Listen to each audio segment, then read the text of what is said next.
জুলাই অভ্যুত্থানের পর সাবেক প্রধানমন্ত্রী শেখ হাসিনার অতি ভারতপ্রীতি থেকে 180 ডিগ্রি ঘুরে যায় ছাত্র জনতার আন্দোলনে শপথ নেওয়া ইউনূস সরকার।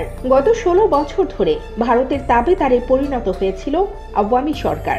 সেখান থেকে বের হয়ে যাওয়ায় ভারতের সঙ্গে সম্পর্কের অবনতি ঘটতে থাকে নতুনভাবে স্বাধীন হওয়া বাংলাদেশের। আওয়ামী আমলে যেসব দেশের সঙ্গে রাজনৈতিক ও অর্থনৈতিকভাবে দূরত্ব বজায় রাখত হাসিনা, আর সেই সব দেশ পাকিস্তান আর চীনের সঙ্গে সম্পর্ক উন্নয়নের দিকে এগোচ্ছে বাংলাদেশ। পাকিস্তানের সঙ্গে ইতিমধ্যে বাণিজ্য প্রচার করেছে অন্তর্বর্তী সরকার। দুইবার করাচিতে থেকে পণ্যবাহী জাহাজ দেশের বন্দরে ভিড়েছে, যা অতীতে কল্পনাও করা যেত না। এ তো গেল পাকিস্তানের কথা। এরপর বাংলাদেশের পুরনো বন্ধু চীনের সঙ্গে একের পর এক বাণিজ্যিক চুক্তি করতে থাকে ডক্টর ইউনূসের সরকার। ইতিমধ্যে পররাষ্ট্র উপদেষ্টা এম তৌহিদ হোসেন চীন সফরে গিয়ে দুই দেশের বাণিজ্য ব্যবধান কমানো এবং আঞ্চলিক সংযোগ বৃদ্ধির গুরুত্ব আরোপ করেছেন। তবে বাংলাদেশের অর্থনীতির উন্নতিতে বাংলাদেশ থেকে দুটি ফল আমদানি করবে চীন। দুটি ফল হলো আম এবং কাঁঠাল, আর এই দুটি ফল ব্যাপকভাবে এদেশে উৎপাদন হয়ে থাকে। আগে শুধু ইউরোপের দেশগুলোতে আম পাঠানো হতো, তবে চীন ব্যাপক আগ্রহ দেখানোর ফলে ভেঙে পড়া বাংলাদেশের অর্থনীতির চাকা দারুণভাবে সচল হতে পারে এই দুটি ফলের আমদানির কারণে। 7 মাস আগে বাংলাদেশের আম চীনে রপ্তানির অনুমোদন পেয়েছিল।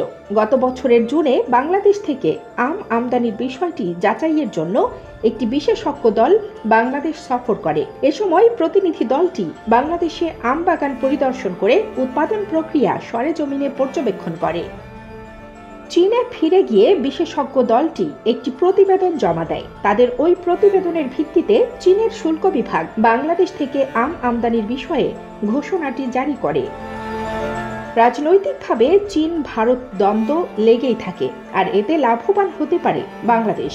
সম্প্রতি তিস্তা প্রকল্প দ্রুত শুরু করলে বাংলাদেশ উপকৃত হবে জানিয়ে ঢাকায় নিযুক্ত চীনের রাষ্ট্রদূত ইয়াও ওয়েন বলেছেন, এই প্রকল্প বাস্তবায়নে চীন প্রস্তুত, তবে এক্ষেত্রে বাংলাদেশকে স্বাধীনভাবে সিদ্ধান্ত নিতে হবে।